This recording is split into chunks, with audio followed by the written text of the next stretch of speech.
assistindo pelo Facebook, pelo YouTube. Nós estamos dando início a mais uma aula do curso teológico de evangelismo. Estamos na segunda fase do curso teológico, da escola teológica, e estudamos conhecimentos gerais, e agora estamos estudando o evangelismo em foco, e depois nós vamos estudar homilética no final do curso. Então hoje tem pouquinha gente, porque quando chove, eu não sei o que acontece, mas o povo parece que não tem sombrinha, eu não sei como é isso, mas choveu, é difícil. Então, a gente vai estar na bolsa aqui, a apostila para Adriana, né? Vou pegar para ele.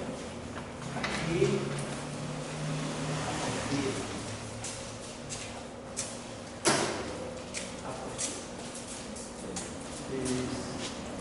Então, a apostila então está aí, pessoal. Nós, semana passada, nós começamos a introdução do evangelismo e paramos o que é evangelismo. Paramos aqui, mais exclusivamente no ponto de Romanos 1,16, não me lembro do Evangelho. Mesmo? Então, vamos dar continuidade daqui. Por exemplo, a palavra evangelho deriva do grego evangelion e significa literalmente boas notícias ou boas novas.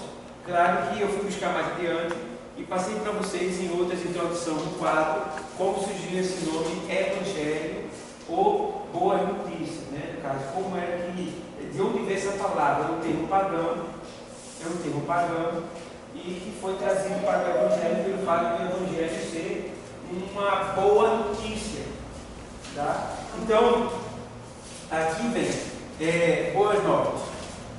O evangelho são boas novas de quê?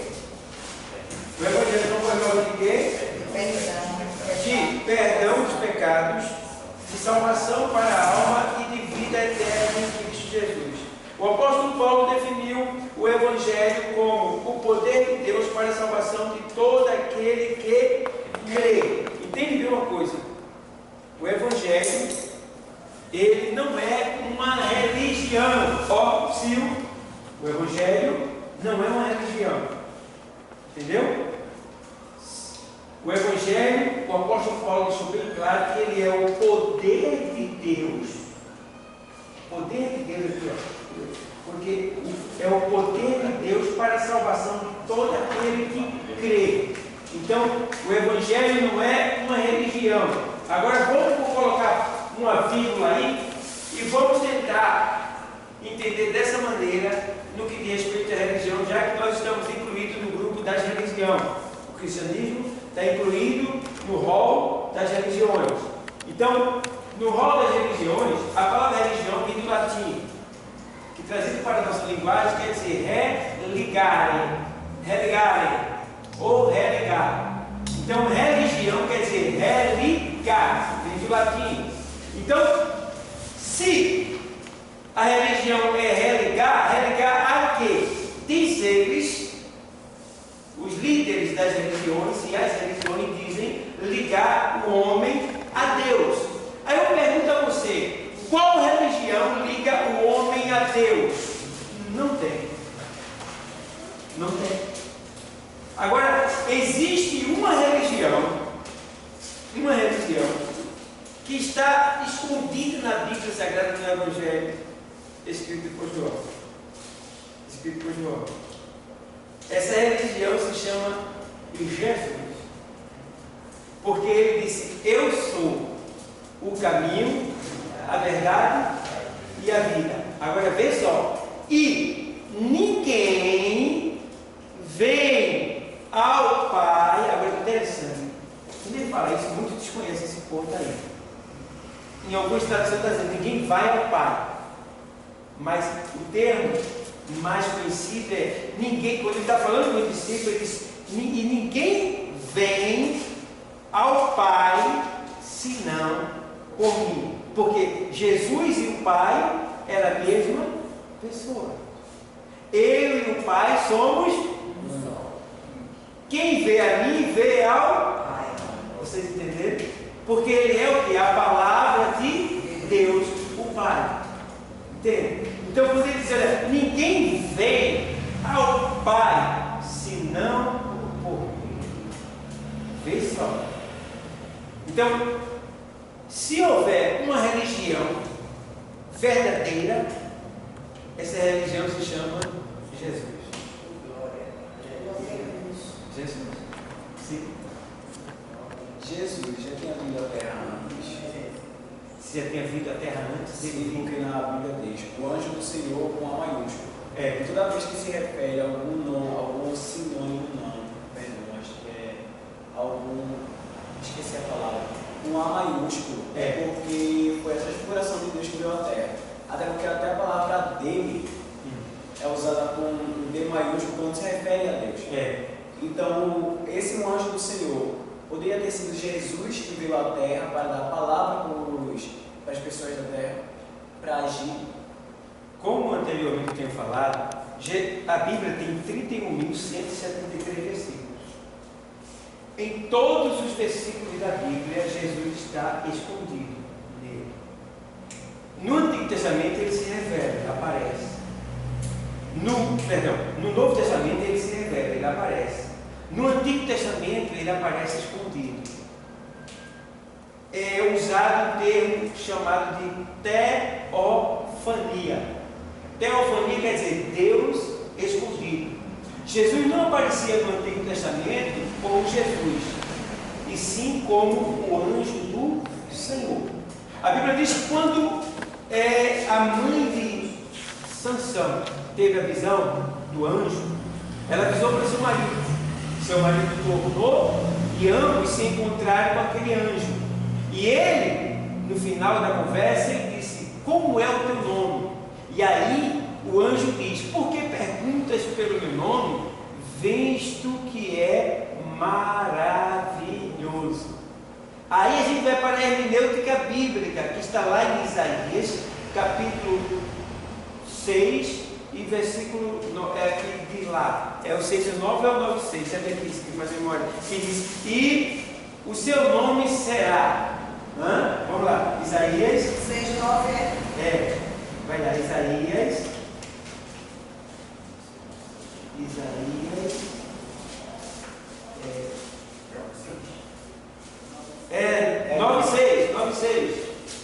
9:6.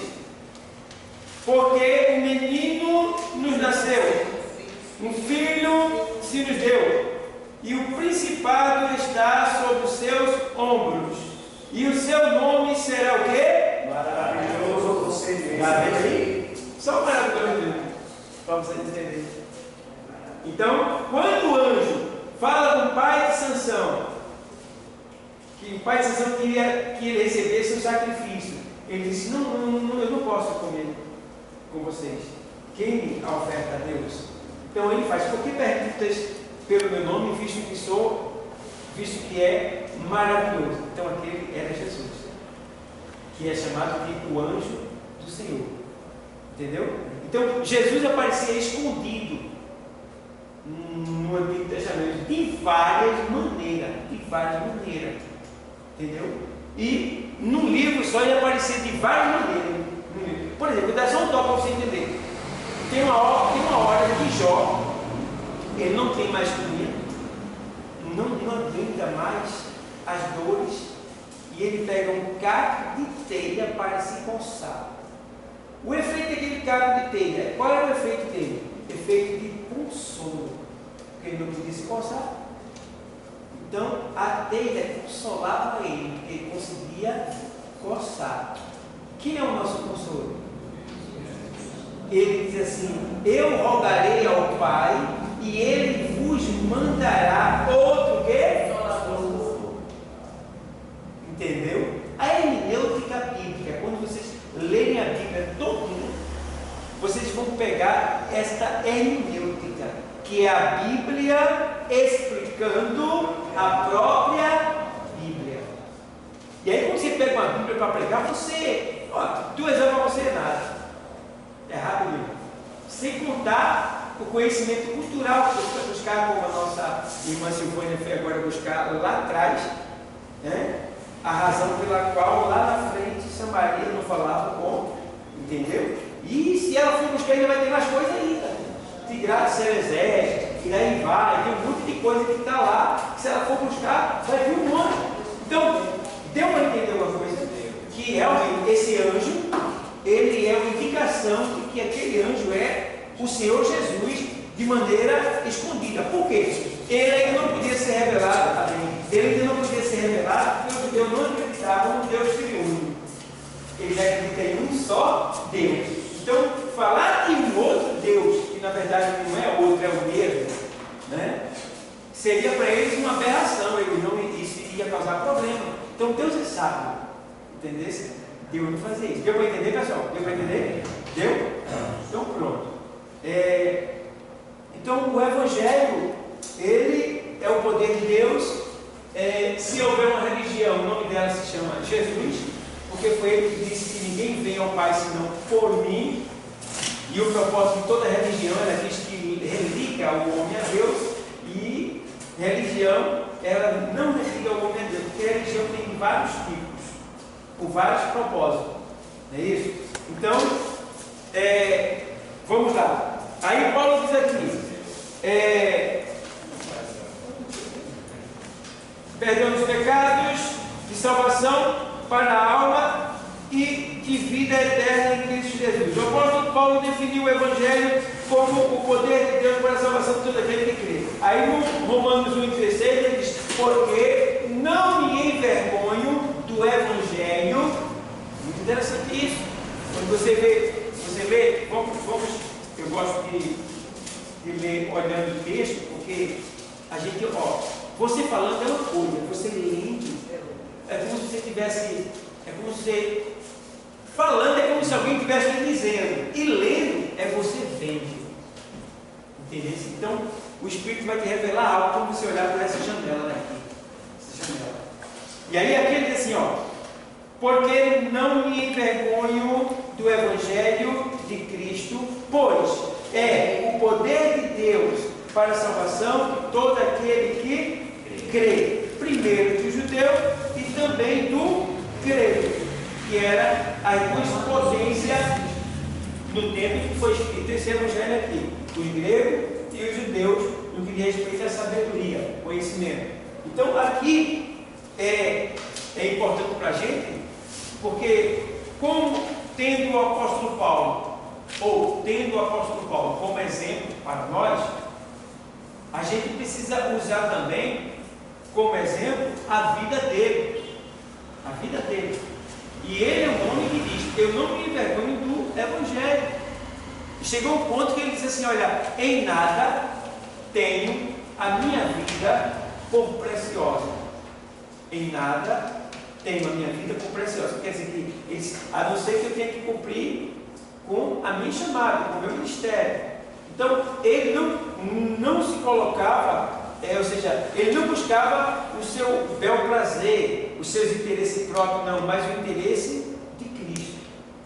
E lá em Gálatas 2:20, ele diz, olha, já estou crucificado com Cristo e vivo não mais eu, mas Cristo vive em mim. E a vida que agora leva, ele diz, explica, né? Ele leva na fé do Filho de Deus, que por ele morreu. Então, a gente precisa entender que não devemos, em nenhuma hipótese, se envergonhar ou ter vergonha de falar que somos cristãos, de falar que somos evangélicos, de falar que estamos numa igreja, que congregamos numa igreja, de falar que Jesus está voltando, que Jesus morreu na cruz. Não devemos ter hipótese alguma essa vergonha. E devemos aproveitar ao máximo as oportunidades. Não precisa estar gritando em praça pública, não precisa sair falando para todo mundo, não precisa, tá? Faz o que é feito, se fizer, vai, mas não precisa, de maneira educada, de maneira sábia, você vai contagiar todos que estão à sua volta com o seu testemunho, com as suas vestes, com a sua forma de falar, de comprar, de vender, de vestir. Olha, você vai conseguir tocar nas pessoas com o seu comportamento de vida, tá? Com a sua honestidade. Então isso é muito importante, porque ele está dizendo, não me envergonhe. Então, se você se envergonhar, aí entra novamente, olha, irmão, tem que trabalhar com a hermenêutica bíblica. Aí entra justamente a hermenêutica bíblica. Se você se envergonhar de mim, aí a palavra de Deus diz assim, olha, que se alguém se envergonhar de mim, eu também me envergonharei dele diante do meu Pai e dos seus santos anjos. Hoje tem pessoas que têm vergonha de andar com a Bíblia debaixo do braço.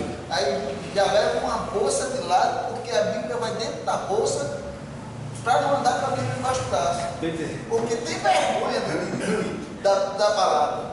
Aí não, porque a moda é botar a Bíblia na bolsa. Eu já não digo essa questão assim. Uma vez o rapaz, uma vez alguém me questionou, eu vi alguém questionando outra pessoa, disse assim, por que tu não anda com a Bíblia na mão? Eu disse, rapaz, verdadeiramente eu não posso andar com a Bíblia na mão, tem que andar no coração. Certo. Agora, vê bem, o que é que a gente faz? A gente vai andar com ela no coração, que tem que ler. Isso. Agora, ela tem que estar guardadinha com a gente. Por quê? Vai chegar a hora do combate. E no combate, eu não só tenho que falar, o cara pode dizer, prova, então estou aqui. Vamos lá, eu estou amado. Está aqui na cintura. Vou tirar ela, aqui. Estou falando e eu provo, está aqui. Então pode acontecer dessa maneira, né? Mas é bom que você esteja com a sua Bíblia, certo? Agora, melhor ainda se você estiver com ela no coração, porque aí está bem perto da sua boca e você pode falar ela de maneira que todos vejam assim. Na escola, aconteceu na escola. E a professora, ela começou a falar que nossa, o livre-arbítrio eu não posso fazer o que quiser, eu acredito em um só Deus, que eu não posso fazer o que quiser, mas só que eu não sou a única pessoa evangélica da sala, e a gente sempre era num grupinho. Eu ia até debater com ela, mas falaram para mim que era melhor não, para não uma briga na escola. Aí, tipo, eu fiquei me indagando, fiquei me perguntando se eu estava certo ou errado, tipo, naquela hora eu falasse alguma coisa sobre a Bíblia com ela. Porque tipo, ela estava tão alterada que eu vi também que se eu falasse com ela, era capaz de tipo, ocorrer um desentendimento na sala de aula. Isso acarretar problemas para mim. E ia aparecer conflitos de religião. Exatamente, porque as pessoas iam ver e pensar, nossa, eu vou ver um Deus e tal, que faz as pessoas brigarem assim, essas coisas. Também. Aí eu fui e pensei assim, não, se for acontecer algum dia, vai acontecer, mas é melhor ficar na minha e esperar Deus agir. Eu tomei a decisão certa ou não? Você não está na escola? Você não tem um bom testemunho na escola? O seu testemunho já fala para ela que você é cristão. Então, quando ela vem muitas vezes, ou qualquer pessoa, ela ou qualquer um, vem se manifestar seca, de alguma maneira tocando em você, é porque isso já está incomodando ela, de alguma maneira. Então, aí eles têm que, de alguma maneira, atingir a pessoa, que é para justamente você se levantar e tem um momento que Deus vai dizer, é agora. Possivelmente você ainda talvez não estivesse preparado para o estudo, mas vai ter um momento que você vai dizer, é agora. Digamos, ele pode estar numa sala de aula, dando aula, e ali ele humilhar ou desprezar alguém que é um cristão, ou desprezar Jesus. Como é uma aula, você tem direito de refutar, de interrogar, e aí você vai lá e pode interrogar. Por que isso? Ou para que aquilo? Daí vai, isso que o senhor falou. Aí você pode ter uma resposta, uma indagação, uma refutação para defender essa causa, né? Não é defender você, mas a causa. Entendeu? Então, vai chegar um momento, você não se escandalizou, nem foi covarde, não. Agora, o importante é que, estando ali, você seja um testemunho, você seja um escândalo, e é sempre aqui e ali falando com acerca de Jesus. Entendeu? Alguém mais? Então, não serve exemplo para que possa sobressair dos demais. Porque se você tiver, mesmo que você for cristão, mas se tiver a mesma situação ruim, ninguém vai lhe respeitar. É o testemunho que eu Então tem que ter testemunho para quando ela precisar, você indagar ela. Porque uma vez aconteceu comigo e eu fiquei e eu esperei o tempo. Aí surgiu a Páscoa e foi justamente a passagem da Páscoa que ela teve a oportunidade de ter maravilha. Pessoal, o que estamos assistindo qual que estamos assistindo pelo YouTube, esse teatro é tudo vídeo, é o que está chovendo e aconselhado lá fora, é de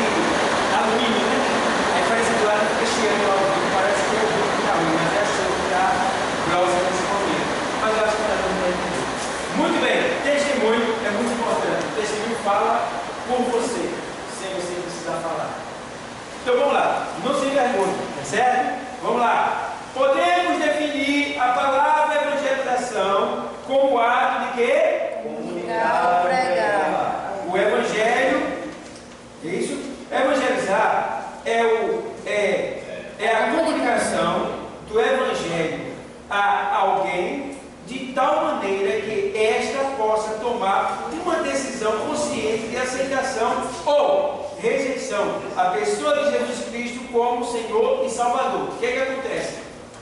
Você quando está evangelizando, você tem que ter o quê? Você tem que deixar bem claro para a pessoa o que você falou acerca de Jesus.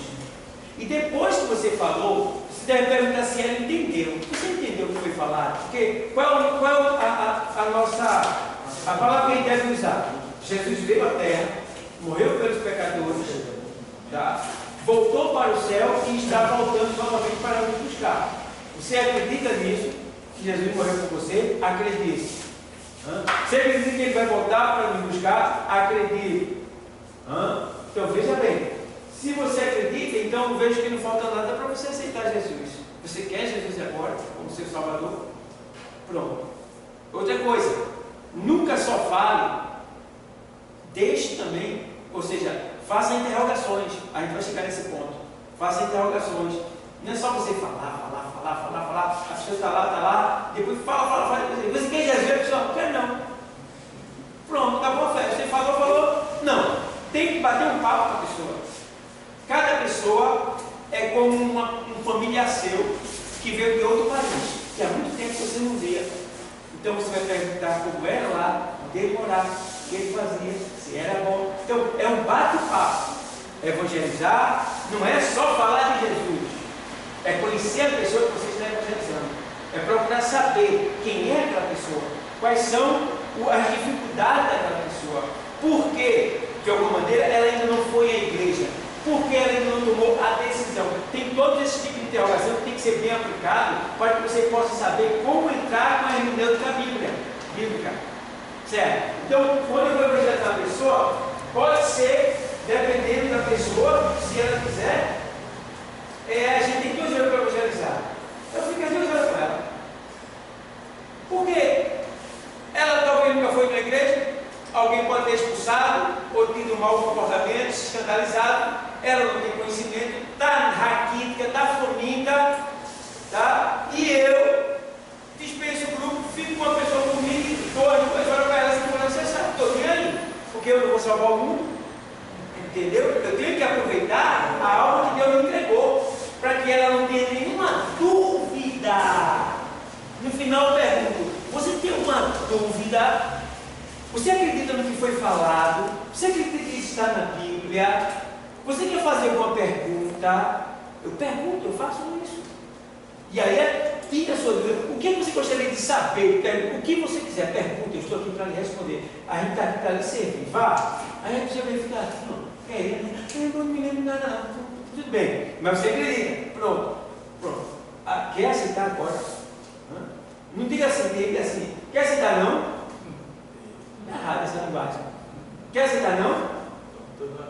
Quer aceitar não? Já disse não. É como se já tivesse se adiantado pela pessoa. Quer aceitar não?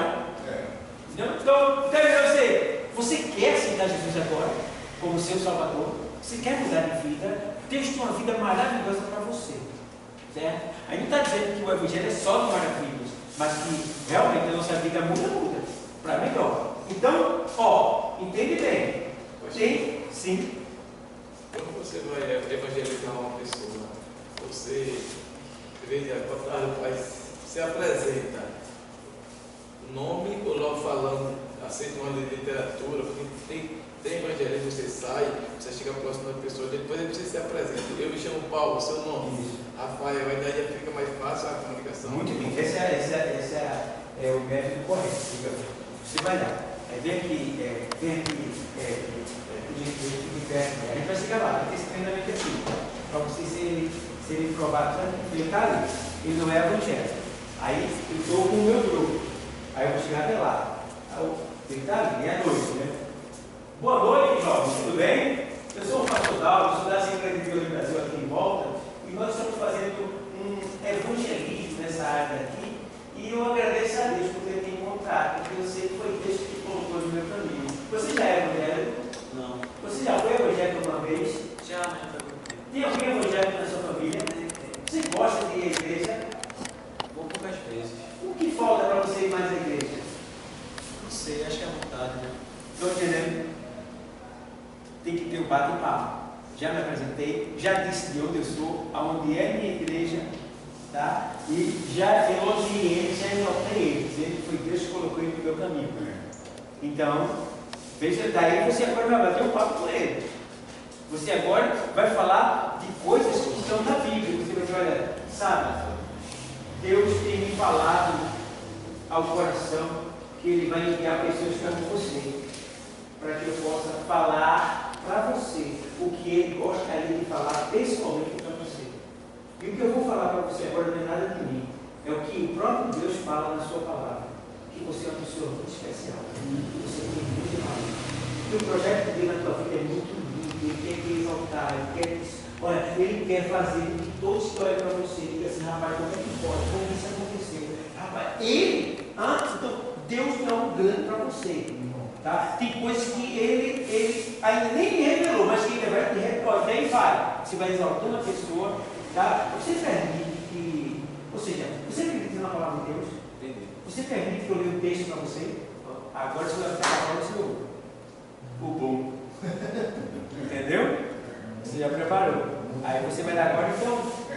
Tá? Aí se ele estiver em pé e tiver um local para ele sentar, você pode também ser mais educado. Olha, por favor, você pode sentar? Entendeu? Para ele não ficar em pé. Certo? E aí você vai dar e você, de lado dos irmãos que estão com você, os irmãos estão ligados no céu, orando por ele em espírito, dizendo: Senhor, salve, salve, tem misericórdia, repreende todo mal, toda a força negativa, visita o coração dele agora, meu Deus. Vai, Senhor, vai. Todo mundo com esse pensamento, falando com Deus acerca da tal pessoa. O Senhor dá sabedoria, Senhor. O nosso pastor, o pastor Vicente, o irmão Mário, faz assim, revela o escondido. Aí pode ser que de repente a vida dele seja revelada para mim, ou para alguém que está no mundo. E alguém se recebeu a revelação, e aí eu estou aqui falando, vai chegar uma hora que eu vou dizer alguém tem algo a falar, aí a pessoa, faz assim com o dedo. Irmã tal está com a oportunidade. Bom, jovem, aí vai lá e, entendeu? Muito bem, obrigado. Deu para entender, pessoal? Sim. Até essa forma de se expressar. É unidade.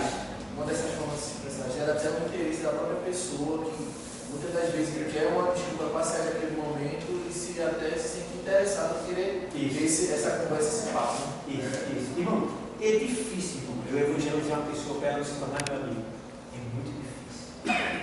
Aonde eu encontro, eu passo, a pessoa. E quando essa pessoa se converte, nem eu me gabando, não é? Porque Deus me deu essa sabedoria, esse conhecimento. Isso está sendo passado para vocês. Eu sei que isso, às vezes, está até dentro de você, mas não houve alguém que puxasse isso para fora, então está sendo puxado agora. Então vocês estão sendo o quê? Vocês estão sendo, aí de certa forma, vocês estão recebendo o que vocês já têm, mas que precisava ser colocado em prática. Então a presença de Deus é tão forte aqui que eu estou com vontade de falar em língua diferente. Então, é um negócio sério. Então, eu digo para você que quando você for evangelizar, olha, tanto você vai sentir prazer e alegria, como as pessoas também vão sentir isso. E outra coisa, você está ganhando um amigo. Está ganhando um amigo. Em nenhuma hipótese você vai dizer assim, se tu não aceitar, tu vai para o inferno. Mas você vai falar isso de maneira que ele não vai nem perceber. Dentro daquilo que você está falando. Tá? Então, é costume, antigamente eu não fiz mais isso, porque eu tenho feito mais visita, entrego ceia, não estou saindo muito no evangelismo diretamente. Eu faço meu evangelismo diário, com as pessoas que eu conheço, meus clientes, de modo geral, eu evangelizo todo dia, graças a Deus. E na comunidade eu faço visitas e levo ceia. Então, tem os grupos aqui que saem para evangelismo. Mas é costume meu, quando sai com um grupo, eu já preparo a Bíblia aí, porque vai chegar a hora que eu vou mandar você abrir a Bíblia, eu quero que seja gente boa de Bíblia. Viu? Abre aí o versículo que está aí, lê aí. Aí eu estou já aqui, dou estudo para as pessoas que estão nos ouvindo. E eu gosto quando pega aquele grupo. A gente sobe aqui na rebocada, nos becos, nos valados e nos montes, a gente encontra pessoas se trocando, no escuro. Então, no escuro mesmo, é nessa hora que você tem que ter Bíblia no coração. Porque se for ler, não dá para ler. No escuro. não pode clarear para não chamar a atenção. Então ali você tem que ter toda a dinâmica focal, todo o conhecimento e sabedoria audível para falar, conversar. Chama-se o poder da persuasão. Você vai persuadir aquela pessoa a me ouvir só com a sua palavra. E é usando que o Espírito te deu. No escuro. Você nem conhece o que está ali. Quantas pessoas já vieram aqui, já foram ali, que eram pessoas que eu encontrei se trocando com outros grupos. E eles vinham mesmo. Alguns se converteram, né? Passaram pelo tratamento comigo, espiritual. Outros se desviaram. Foi uma luta. Teve várias lutas no decorrer do tempo. Mas é isso. Evangelizar é ganhar amigos. É ganhar amigos. Então, tem um texto que diz assim, lá nos Evangelhos: reconcilia-te com o teu adversário quando estás no caminho, para que ao chegar lá, isso tanto se refere a alguém que você está brigado, está intrigado, uma coisa parecida, como se refere a alguém que você não conhece, e você vai, aquela pessoa, para fazer ela se tornar seu amigo naquilo que você naquilo que você vive, que é a palavra de Deus.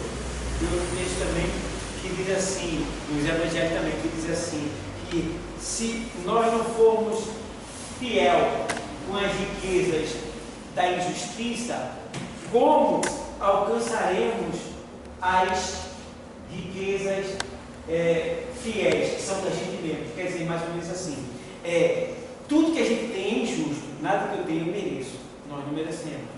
Então, tudo que a gente tem é injusto.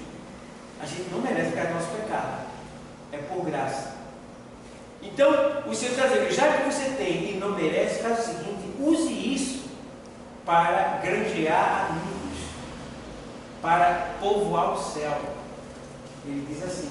Então, a gente tem que usar tudo que ele tem. O carro, a moto, a bicicleta, seu relógio, seu celular. Jesus tem que ter todos eles.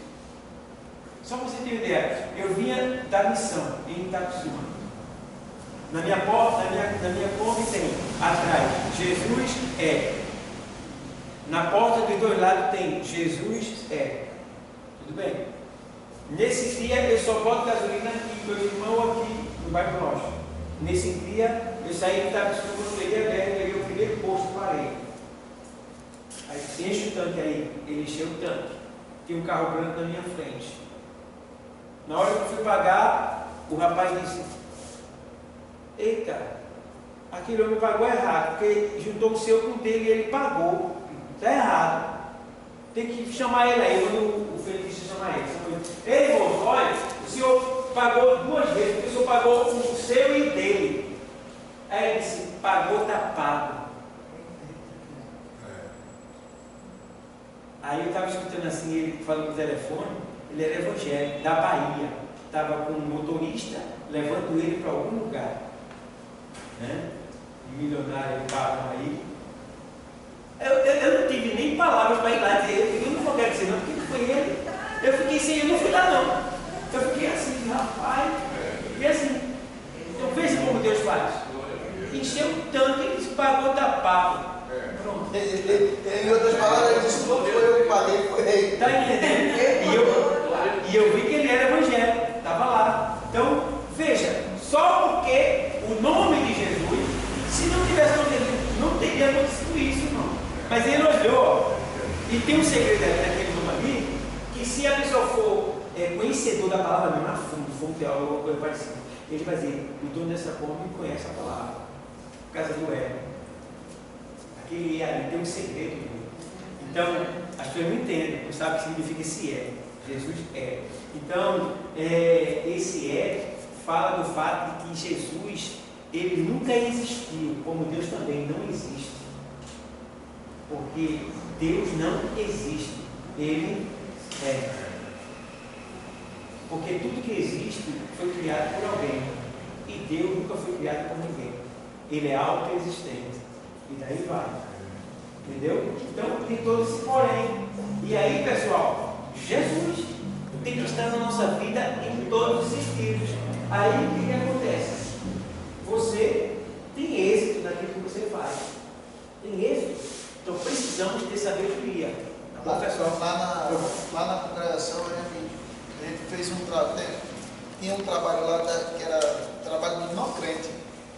E chegou o momento da gente botar quase 150 pessoas não crentes, drogados, de todo tipo de gente.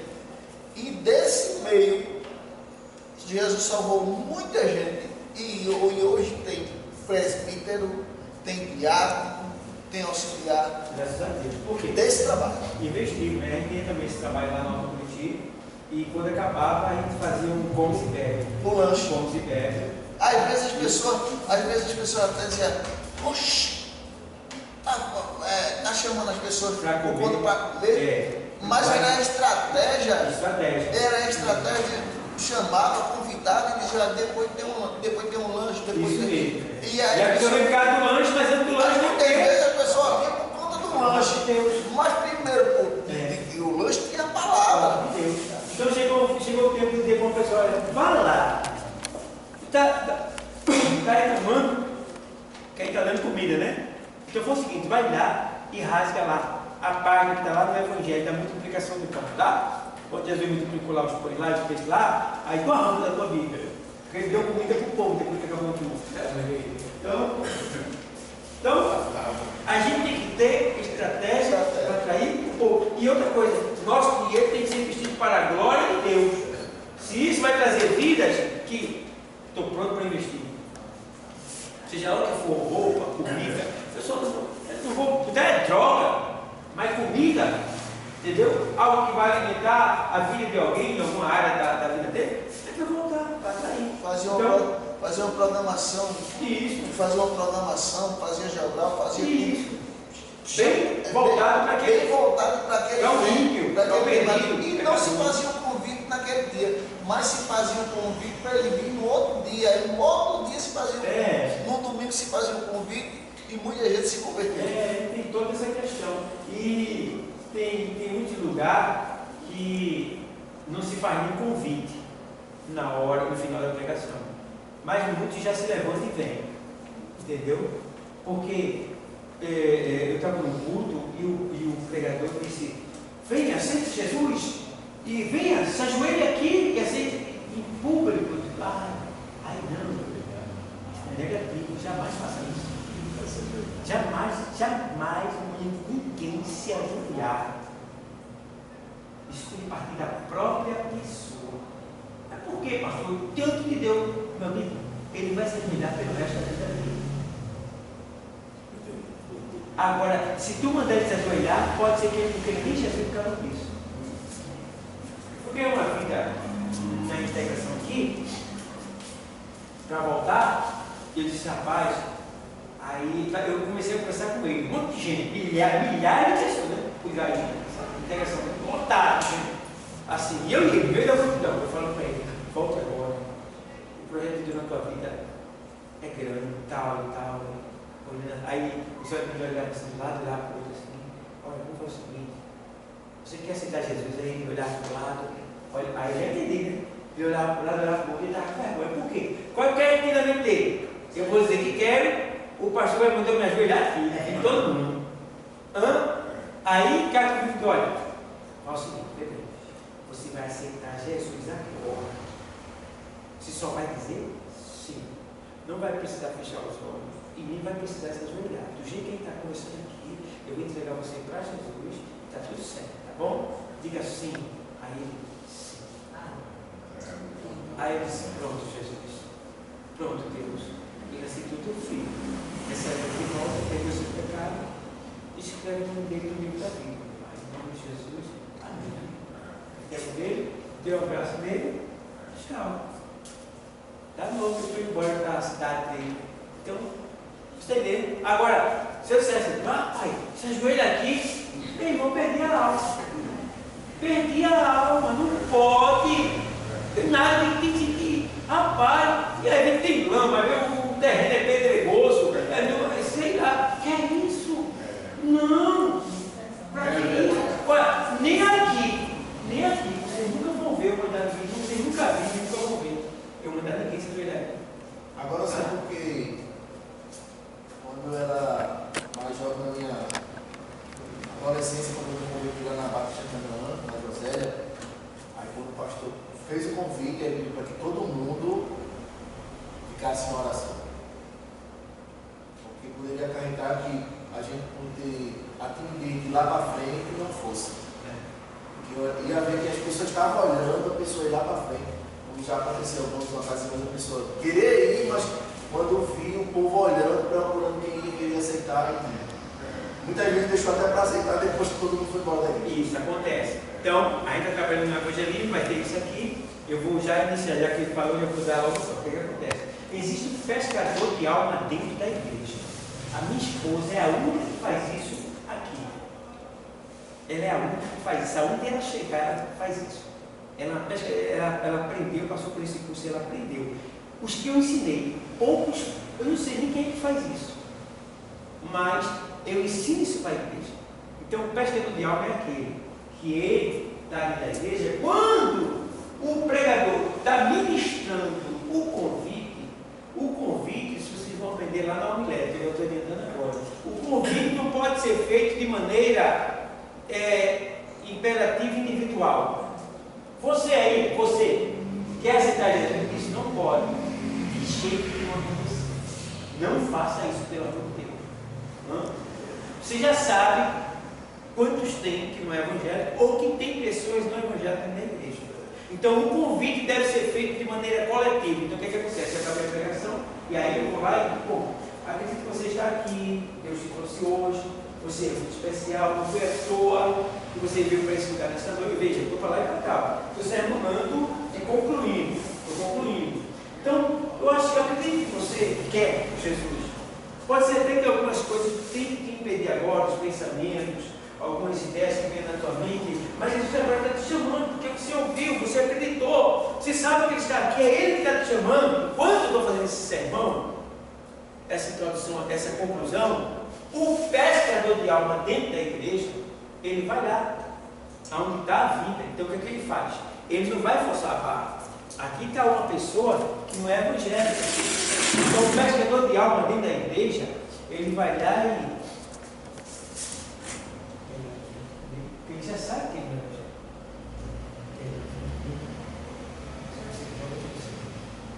Aí a pessoa sempre coragem demais. Porque a pessoa está pregada ali. Forças prendem a pessoa na cabeça. Quando você bota a mão nela aqui, você solta.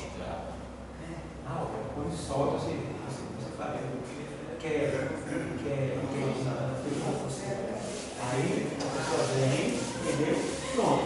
Pescou a alma, aí já veio esse, aí você deixou lá, já volta para o outro. Já vai lá. Quer ir na frente comigo? Então isso é um dever da igreja em geral. Pescadores de alma dentro da igreja. Agora, o outro ponto é, só um minutinho, né? O outro ponto é, eu não posso dizer, chegar aqui, vamos, a hora é essa, rapaz, não sabe o que pode acontecer. É melhor ter razão, rapaz, está chovendo a copeira, está fazendo, rapaz, tu não sabe o que é coisa, porque rapaz, é melhor tu sempre, vamos lá, faço nos casos, faço não, meu Deus do céu, ai, por que isso acontece, rapaz? Isso acontece tanto. Essa pessoa nunca mais vai vir nessa igreja e talvez nunca mais vai em igreja nenhuma. Vê o que tu fizesse. Nessa igreja ela não vem mais. E talvez ela não vá em nenhuma outra igreja, porque o que eu tenho encontrado de pessoas assim é esse ponto e o ponto daquele que vai lá na porta dele, ó, se tu descobrir, ele vai para o inferno. Então esses dois pontos têm afastado diversas pessoas da igreja. E nós estamos aqui aprendendo para ganhar e não para perder. Pastor, e quando a pessoa diz assim, se Jesus voltar, onde você fica? Deve dizer isso? Deve dizer isso. Pastor está pregando? Está chamando. Não interessa dizer isso. A pessoa já sabe. Tem coisas que as pessoas já sabem. Certo? Não precisa dizer nada disso. E tem outros pregadores que são até debochados e irônicos. Você não quer Jesus, eu quero. Na igreja, fora. Acabou, meu. Acabou, meu. Então, tem que ter cuidado. Meu Deus. Tem que dar vontade de chorar quando faço, porque eu vejo isso acontecer. Fala. Olha só. Se no caso estiver pregando e eu posso fazer um chamado, alguém aqui no local, vai esteja visitar, posso, tipo, me dá oportunidade para pregar um dia. No domingo me dá oportunidade para pregar. E tem várias pessoas na igreja que não aceitaram o evangelho.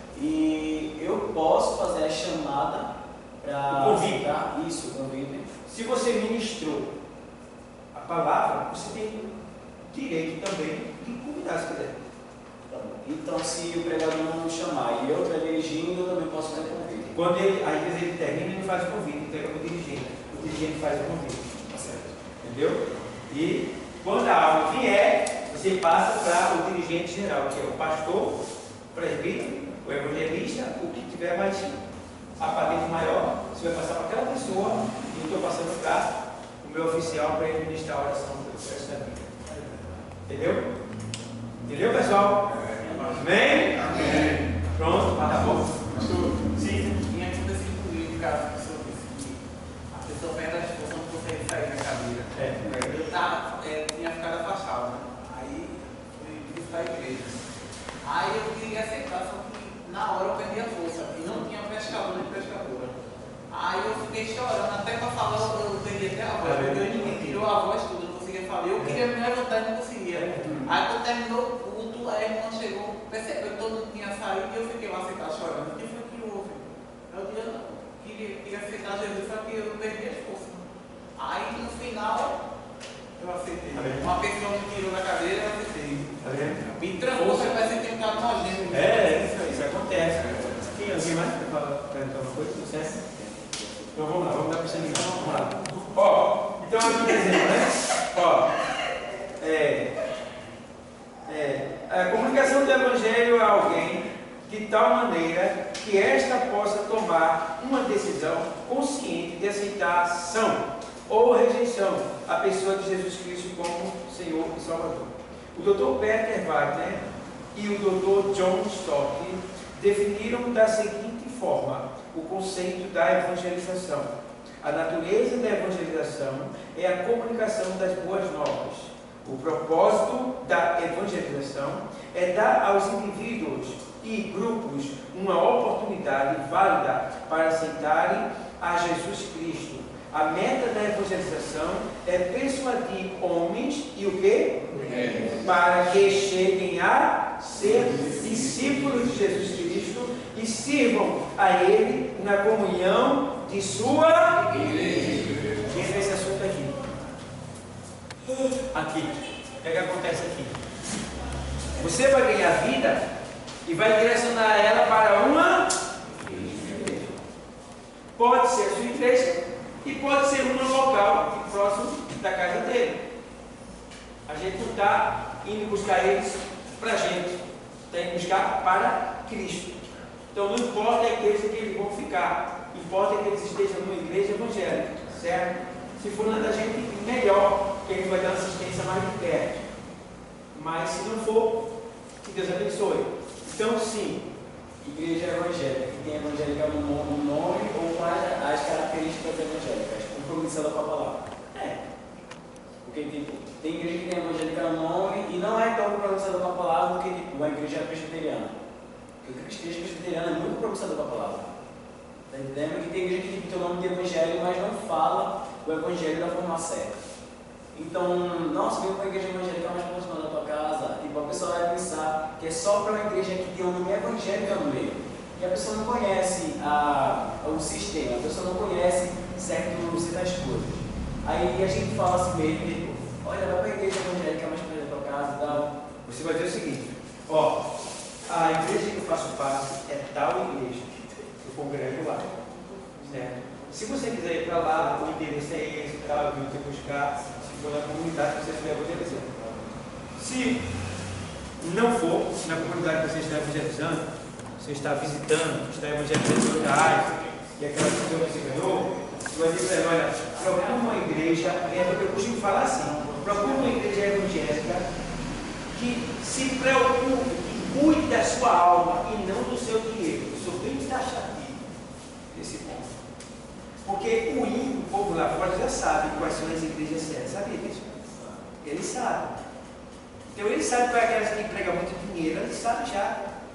Então, quando a gente diz, ó, procura uma igreja que tenha amor pela sua alma, que cuide da sua alma, que você possa crescer, né? Possa evangelizar. Eu dou as características para ele. Tá? Agora eu não posso ir com ele lá onde ele mora e tal, e dizer, ó, vá para Batista, não posso ficar lá, cara. Eu tenho que dizer para ele: procura uma igreja que tem amor por ele, que ele aí que você entra e sai e ninguém nem percebeu você. Tem tanta gente lá que você não faz diferença. Tanto faz você estar lá como não está. Então, eu fico vendo, por exemplo, eu vejo muitas pessoas que sabem pregar, que têm um talento, que têm uma chamada de Deus, estão podendo ser essa igreja grande, querem uma posição porque lá é famosa, quando na verdade a gente tem uma igreja aqui também, né? Do mesmo jeito que aqui é grande, né? Com a mesma autoridade, com o mesmo conhecimento, convencionada na mesma convenção, né? Que a gente é convencionada a CJDB, que é a Convenção Nacional das Assembleias de Deus do Brasil. Podemos abrir igreja em 212 países, tá? É a mesma convenção que é ligada a Abreu Lima e Recife, e Pastor Ailton, essas igrejas maiores daqui, tudo está junto com a gente, certo? Mas há uma separação entre nós, graças a Deus que não é de mim, mas porque são grandes, tentam de alguma maneira se afastar das pequenas. Mas tem as pequenas que são sérias, elas são pequenas porque estão em fase de crescimento, como essa daqui. Nós estamos aqui há 23 anos, tínhamos só a sede na Nova Curitiba. Hoje nós temos aqui em Guabiraba, temos em Itapissuma e estamos com terreno para construir em Paulista. Então o que está faltando é só dinheiro, mas investimento. Se a gente tivesse mais membros e mais investimento financeiro, a gente já teria construído lá em Paulista também. Então, a gente tem fase de crescimento, tá? A gente tem uma estrutura, tanto secular, no sentido eclesiástico, eclesiológico, como espiritual. Nós trabalhamos com a palavra. E qual é a igreja que vocês veem? São poucas que fazem isso aí para vocês aqui, ensinando de graça e qualquer um que vier. E pode ser crente, pode não ser crente, qualquer um pode vir. Evangélico não é evangélico. Então, são poucos que estão se dedicando a isso. E quando se tem um discipulado, muitas vezes, é de 6 meses, 4 meses, quando dura muito, é 1 ano. E aqui a gente tem esse curso de conhecimentos gerais, para pegar os que estão sendo discipulados também, e dá o curso de evangelismo, que é o objetivo da igreja na terra, é evangelizar. E depois damos homilética, que é a arte de pregar, porque tem aqueles que no meio do grupo vai se destacar, vai querer ser o pregador. Então aí está a arte de pregar, a gente vai passar para eles, e é eles que desenvolvem. Então, esse é o projeto. Oi. Eu ganhei uma aula no Cara de Jesus sexta-feira, só que ela mora no Vasco da Gama, aqui, né? Aí a minha preocupação com ela é que ela foi para uma igreja chamada Igreja do Amor, né? E aí, aquela igreja que ela falava, que ela entrou, né? Ela disse que era muita dança, muito movimento, e ela disse que o jovem era tudo de príncipe, tatuado, e ela saiu daquela igreja que ela disse que tinha semanas que os jovens começaram a fazer tatuagem, e ela perguntava ao jovem o que é aquilo, ela dizia que os jovens e os pessoal diziam que era vaso bordado. Aí ela disse, estranho, e começou a ver coisas estranhas lá nessa igreja. Aí ela disse que ficou tão traumatizada que não queria mais se envolver em congregação nenhuma. Aí comecei a pregar para ela, fazendo o cabelo dela, pregando, conversando com ela. Ela aceitou. Só que está um bloqueio. Eu disse assim a ela, eu digo, ó, a igreja que a gente faz parte, fica se tu vir de cá, fica antes da delegacia. Se tu vir do lado da descoberta, ela fica depois da delegacia. Aí ela disse, mas não tem palavra, eu fiz demais. Você vai se fortalecer. Aí ela fez amém. Quando foi no domingo, liguei para ela, disse, e aí, estás pronta? Ela disse, não, irmã, eu não sei o que está acontecendo comigo, eu estou com medo de ir para a igreja. Veja o ponto. Aceitou, quer Jesus, mas está com medo pelo que ela viu em outras igrejas. Aí eu estou preocupada com essa aula, porque uma hora distante de mim, e eu cheguei até esse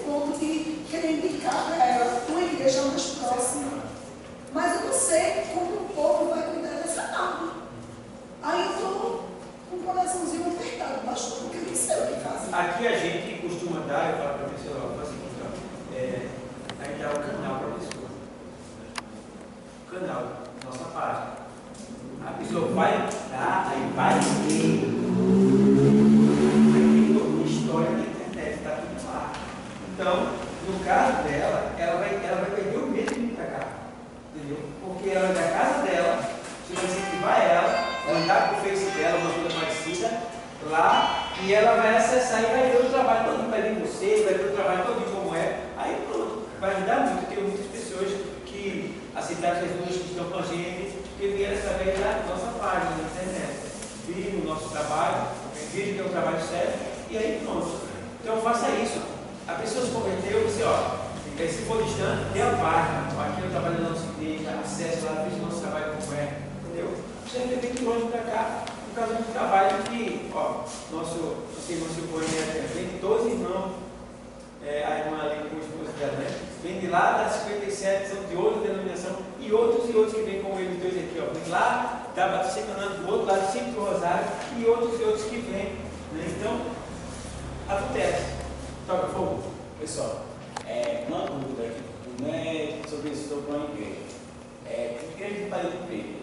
Igreja parede preta. Tipo, pinta a parede da igreja de preto para centralizar a atenção da pessoa que está no culto. Tipo, tem a Assembleia de Deus também tem parede preta, essas coisas. O senhor acha que é correto ou não? Uma igreja com a parede preta. Eu acho correto, porque tipo, se o centro é querer que a pessoa olhe para o público, que não tenha nenhuma distração, na minha perspectiva dá certo. Mas se for por parede preta, essa igreja do amor é toda preta. Não é só a igreja do amor. Porque É toda preta. Não é a característica da igreja do amor.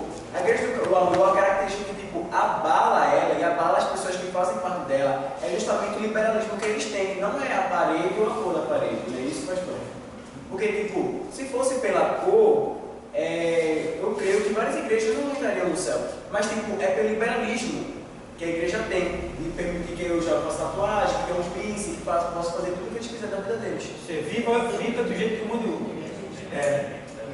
veja bem, no que diz respeito à parede preta, no que diz respeito à parede preta da igreja, jamais eu colocaria eu. Inclusive agora a gente definiu como será a linha das nossas igrejas, será tudo uniforme. Então, a gente mostrou a parede preta, e a gente mostrou lá, era uma parede escura, igual esse negócio aí que é escuro, hein? O pastor disse, não, pastor, mas vai ter luz de LED e tal, mas é aquela questão. Se a parede 3D, coloca 3D, mas vamos ver se essa parede vai ficar escura, aquela coisa, porque vou colocar coisa preta assim, eu sou bem sério. Eu gosto mais assim, branco. Por quê? Os nomes vão se destacar mais, sei lá. Se olha, eu não vejo nada preto no céu. É sério. Eu não estou falando isso aqui assim, não, mas ninguém me olha para esse lado. Mas veja, tudo de Deus é luz. Luz, tudo é luz. Lá no céu, a luz inacessível, como uma fluorescente. Então, aqui é um ensaio, é uma cópia do que é lá em cima. A gente não consegue chegar muito perto, mas a gente tenta. Aí eu vou estar acompanhando, porque esse negócio de parede preta, isso é modismo que está surgindo agora.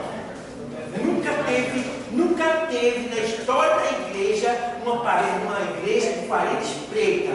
Agora, só que a moda de agora está fazendo com que algumas igrejas venham aderir a esse sistema. Eu sou contra. Tá? Agora, veja bem. Eu não posso dizer que isso é pecado. Não. Porque eu não sei o que é pregado lá. Tá? Isso não vai colocar em caixa a salvação de ninguém. Não vai impedir ninguém de entrar no céu, como ele falou. Certo? Só que quanto mais eu fugir do sistema mudando, das coisas que o mundo faz, melhor. Porque eu vou ter mais argumentos para pregar. Porque tem algumas, se você observar, estão tirando o público e colocando tonel. Você já viu? Vê bem. Poxa, eu estou me autoflagelando. É como um crime de andar com uma roupa rasgada. Eu estou autoflagelando com o tonel. Pelo amor de Deus. Entendeu, pessoal? Tem um que tem uma prancha de soco. Já vi já. A igreja da bola. Já vi. Olha só, em questão de hino que a igreja canta, pode Tem muita igreja que canta ainda com ritmo sertanejo, essas coisas. E também é aquele ritmo que você percebe que é do sertanejo. E logo quando começa você já escutou. Tipo, hino que quando você vê tem aquele toque meio lentinho, meio de reggae, todo mundo já sabe o que é. Você está entendendo? O que o senhor acha dessas pessoas que cantam esse tipo de hino e tal? Porque eu acho que como é um hino que é sentado pra Deus, não deveria ter coisa mudando. Claro que o ritmo pode sim, caso alguma coisa ser quase igual, parecido, porque tem tudo lá fora. Mas uma igreja que coloca música bem sertaneja, bem coisa de reggae, bem aquele negócio tipo, o senhor acha certo errado. As músicas da igreja, elas devem ser selecionadas. Ela deve ser exclusiva. Uma das coisas que essas igrejas não fazem por aí é honrar a harpa cristã. A harpa cristã é a ferramenta da igreja no que respeita ao louvor. O que passar disso, da harpa, o que passar disso, deve ser analisado com muito cuidado pela direção da igreja. Igreja que tem nada. Tipo, a Batista tem nada. Tem nada, cantor cristão, harpa cristã, só muda o nome e algumas letras do hino às vezes inverte um pouco, mas é o mesmo hino, tudo consagrado e é hino. Isso que está cantando por aí é música. E essa música, se você for lá na internet, você vai ver cantores gospel cristãos cantando música de inferno, de maneira que as pessoas estão gostando e não sabem do inferno. Até mesmo cantando música de compositor satanista, satanista fazendo música dizer sendo hino, e muitos crentes cantando. E música não é hino, hino é da harpa. Música é música. Música evangélica ou música gospel. Agora, hino é da harpa, porque uma música para se transformar num hino, ela tem que estar em 10 países e ter mais de 50 anos. E a harpa tem mais do que isso. Entendeu? Uma música para se tornar um hino, ela tem que estar em mais, ser traduzida e louvada em mais de 10 países e tem que ter no mínimo 50 anos. E a harpa tem muito mais que isso. Então, eu vou até traduzir, eu não sei se é o inverso, se é de 50 países em 10 anos ou se é 10 anos em 50 países. Eu se é mais ou menos isso aí, mas é por aí. Então, a harpa cristã ela tem tudo isso. Ela tem mais de 50 anos, é usada em mais de 10 países. Então, são consagrados, os hinos ali libertam, cura, salva, certo? E essas músicas que se cantam, tem que ter cuidado com elas. Cuidado, porque você tem que analisar a letra da música, se é Jesus de começo ao fim. Porque ele pode até falar Deus, mas que Deus é que ele está falando? Entendeu? Pode ser o Deus dele, pode ser o Deus desse século. Então ele mistura lá, fala mistura, você engole sem perceber. Então temos que ter cuidado. Até a vida do cantor interessa. A vida do cantor. Porque depois da vida dele, ele não tem compromisso nem com ele mesmo, então ele vai pegar uma música, como o irmão falou ali, de qualquer compositor. Então, um drogueiro, um cara aí, um filósofo, pode fazer uma música, ele junto com a melodia, sai bonita, pronto, bombou na internet. Você canta na igreja. Tem uma abençoada que ele cantava, que a igreja cantava os hinos dele muito, que hoje que ele diz que o hino da harpa cristã, que é algo como igual a dele, diz que é um hino racista. Ele caiu naquela parte que fala assim, que nos últimos dias muitos darão ouvido a doutrina de demônio, né? E serão pervertidos no seu palavra. Bom, vamos lá. Aí, a meta da evangelização é persuadir homens e mulheres para que cheguem a ser discípulos de Jesus Cristo e sirvam a Ele na comunhão de sua igreja. Diante desta definição, queremos destacar 3 aspectos da ação evangelizadora. Então, por exemplo, aqui, eu falei, aí está falando que você vai ter que ganhar vida e vai ter que direcionar ela para uma congregação, uma igreja. é muito importante. Você ganhou aquela vida, tenha cuidado com ela. A pessoa que ganhou Joselene, a dirigente dos Estados Unidos, foi a dirigente aqui, foi a Andréa, gostava muito de evangelizar. Ela gostava. E tratou dela, buscou ela, teve todo o tratamento, até ela se firmar. Entendeu? Então, ela gosta muito de evangelizar. Então, tá aí, o resultado. Está firme, já está ganhando outras vidas. Então, é isso que a gente tem que fazer. A gente tem que ganhar vida e vigiar aquela vida, ter cuidado daquela vida, patrocinar aquela vida, ajudar aquela vida. Não precisa se dar tudo que você tem, mas ajude com um pouco que você tem. Tá? E aí você vai pegar aquela vida, vai conduzir ela da igreja, vai convidar ela da igreja, vai passar lá, vai vir com aquela vida, até que aquela vida possa se firmar. Então, a igreja é, por exemplo, a responsabilidade da igreja. A igreja, eclésia, vem do latim, ou eclesia, vem do grego. Então aqui a gente vê que a palavra eclesia ou eclesia, né, no caso, é a origem da palavra grega para assembleia, ou seja, reunião derivada do verbo ekalein, que no caso formado por ek, quer dizer para, fora, mais kalein, quer dizer chamar. Então deixa eu ver se explico melhor para vocês. A palavra ekalein, formado por ek, ou seja, ek quer dizer para fora, mas kalein quer dizer chamar. Então a igreja é um povo que foi chamado para fora. Agora para fora do quê? Da igreja não pega. Não, para fora do mundo. Entendeu? Então o termo eclesia quer dizer igreja, que vem do latim, é um termo que também quer dizer chamados para fora. Então, nós, a igreja, formamos a igreja, a Assembleia do Povo, tá? Ela é um povo que foi chamado para fora. Fora do quê? Fora do mundo. Por isso que ele tem um povo separado. E isso está escrito lá em Atos 15, 14. Veja aí, Atos 15, 14. Quem pode ler? E outro lê 1 Pedro 2, 9. Atos 15, 14, 1 Pedro 2, 9. Atos 15, 14. Expôs Simão como Deus, primeiramente visitou os gentios, a fim de constituir dentre eles um povo para o seu nome. Lê de novo.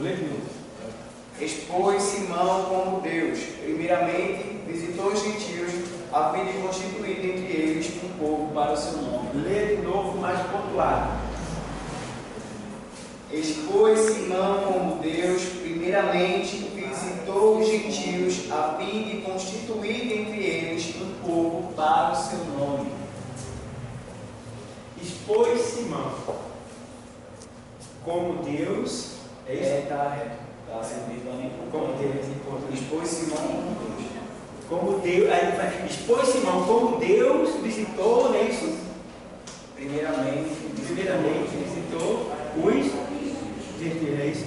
Aí está falando que Pedro, Simão, ele estava expondo para as pessoas que Deus não desprezou os gentios, mas que ele recebeu os gentios, pelo fato de Simão ter ido à casa de Cornélio, né, no capítulo 10, e ter batizado Cornélio e toda a sua família. Certo? Então, ele está expondo aí que Deus não rejeitou os gentios. Quem são os gentios?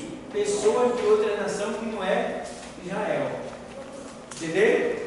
Então Deus não. Porque os judeus queriam que Deus fosse só para eles. Mas Deus não queria ser só dos judeus. Deus escolheu os judeus para, através deles, ser manifestado para o mundo. Só que os judeus tentaram de alguma maneira impedir isso de acontecer. Então eles desprezaram Deus, então Deus foi recebido pelos gentios, que são pessoas de outras nações, que no grego quer dizer goi. nações. Então foi recebido por outras nações, que somos nós. Entendeu? Então aí Pedro e Simão estavam expondo como Deus tinha recebido os gentios primeiramente. E 1 Pedro 2,9. Pode ver. Pode. Vós, 2,9. 1 Pedro 2,9. Vós, porém, sois raça eleita, sacerdócio real, nação santa, povo de propriedade exclusiva de Deus, a fim de proclamar-lhes as virtudes daquele que vos chamou das trevas para a sua maravilhosa luz. Uma vez eu estava pregando, o cara, eu falei agora, a turma é a raça, rapaz, o cara me pegou no canto. Disse, rapaz, que chama nem de raça. Olha, ele entende as coisas, né? Se eu dissesse que ele era um animal, aí o negócio ia pegar mesmo. É chamado pela ciência de animais racionais, né? É chamado, né? Na ciência, nós somos considerados animal, né? Animal racional. Mas, deixa lá. Aí, vamos para o ponto agora, vai lá. Vós, Porém, sois raça eleita, sacerdócio real. Conta aí. Sois raça eleita. Essa raça pode ser traduzida por nação eleita, tá? Ou povos eleitos, digamos assim. Nação santa. Nação, somos uma nação e nós formamos uma nação. Aqui de geração. Que não é da terra. Geração ou nação. Porque geração e nação é a mesma, dá o mesmo verbo, dá a mesma nação. Santa. O que quer dizer santo? Separado para quê? Para uso exclusivo de Deus. Santificação quer dizer separado para uso exclusivo de Deus. Santo está dizendo, só para Deus. Tá? Então, vai, sacerdócio, Povo de propriedade exclusiva de Deus. pronto, exclusividade. Somos um povo exclusivo de quem? De Deus. Vê bem. Então, querendo ou não, você não é mais do mundo. Então não adianta tentar trazer o mundo para cá. E não adianta mais viver como o mundo vive. Não adianta, meu irmão. Ou você é daqui, ou você é de lá. Você escolhe. Aqui, o sistema é esse. É esse. Se quer ser povo de Deus, quer ser exclusividade dele, quer fazer parte dessa nação, quer estar com Cristo por toda a eternidade, então tem que aceitar o comportamento, as diretrizes, as normas do manual, que é a Bíblia. Alguns exageram, outros diminuem, né? E daí vai. Mas a gente sabe qual é o certo. A gente sabe que tem perguntas que a gente faz que não precisava nem perguntar, porque a gente já sabe que Deus não aceita. Deus não permite isso. Deus não aceita isso. É coisa do mundo. Então, o Senhor Jesus orando em Mateus, em João 17, ele disse: olha, não rogo que o tire do mundo, mas que os livre do mal. Porque Jesus sabia quem estava no mundo. Agora, a gente vê que nas cartas, o Senhor começa a nos ensinar como viver no meio de uma sociedade pervertida, corrompida, perversa, pecadora e mal. Deus nos ensina a viver no meio deles. E outra coisa, não vai servir para a gente, não, vai ser bom.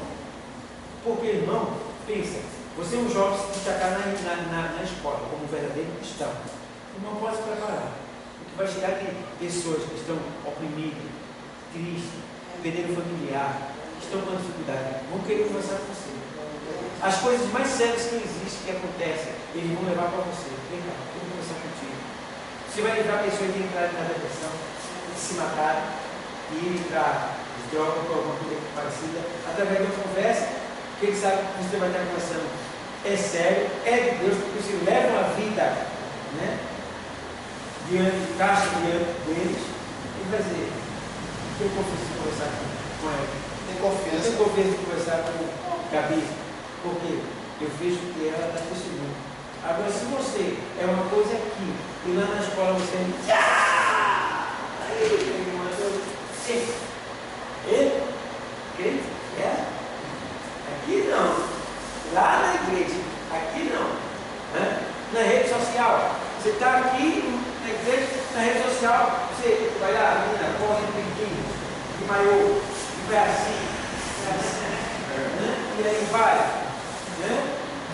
expondo a sua sensualidade. Vai lá na rede social e segue. Beijo na tela. Você vê que é só para o mundo, vai receber crítica, aí depois está aí discutindo na rede social, a vida é minha, eu faço o que eu quero, aí começa. Tudo vê, está em plena rede social, discutindo, se escandalizando, e cadê? Cadê Cristo nessa história? Então, faça bonito. Faça bonito, e quem vai ganhar é você. Tanto no sentido de moral, autoridade dentro da sociedade, como no sentido de bênçãos que Deus vai fazer chover sobre a sua vida. É muito importante isso.